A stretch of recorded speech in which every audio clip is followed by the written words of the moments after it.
মাটির সাথে মানুষের সাথে অত্যন্ত নিবিড়ভাবে সম্পর্ক রেখে উনি দল পরিচালনা করেছেন। পরবর্তীতে বাদ দিয়া ফেসবুক বাদ দিয়া যদি কারো সুন্দর থাকে সরাসরি আসে জিজ্ঞেস করেন।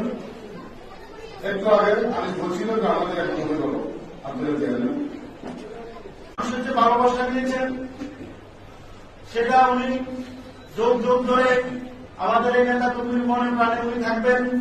এটার জন্য অনেক মানুষ দিচ্ছিল যে আজিম ভাই যারা অংশগ্রহণ করবো।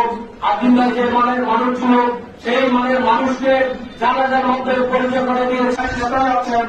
আমরা আশা করব আজিম ভাইয়ের মতো নেতা তো আমরা পাবো না, তারপর আমরা চেষ্টা করব আজিম ভাই। আমার কাছ থেকে মনে হয় আপনাদের আমার জানার মতো আমার কাছ থেকে এরকম কোন আচরণ আপনারা পান নাই যে আমি কালাম গ্রুপের সেক্রেটারি আজিম গ্রুপের লোকদেরকে অসম্মান।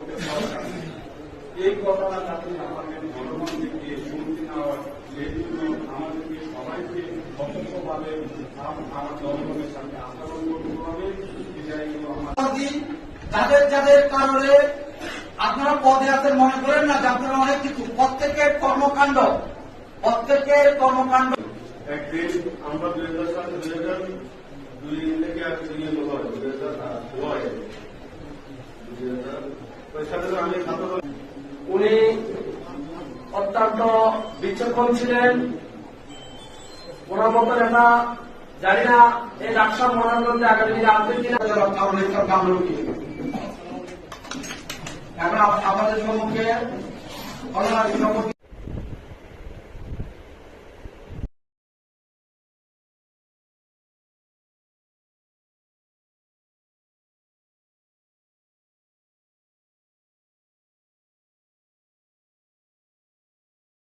আমার আগে বক্তব্য লিখেছেন যে ওনার মতো নেতা আরো সংগ্রামী যুগ্ম আহ্বায়ক 1 নম্বর বাংলাদেশ যুব দলের সিনিয়র সহসভাপতি, রাজপথ আন্দোলনের সহযোদ্ধা, কারা নির্যাতিত যুব নেতা সহযোদ্ধা। বিষয়ের কোন অহংকার ছিল না, যার কোন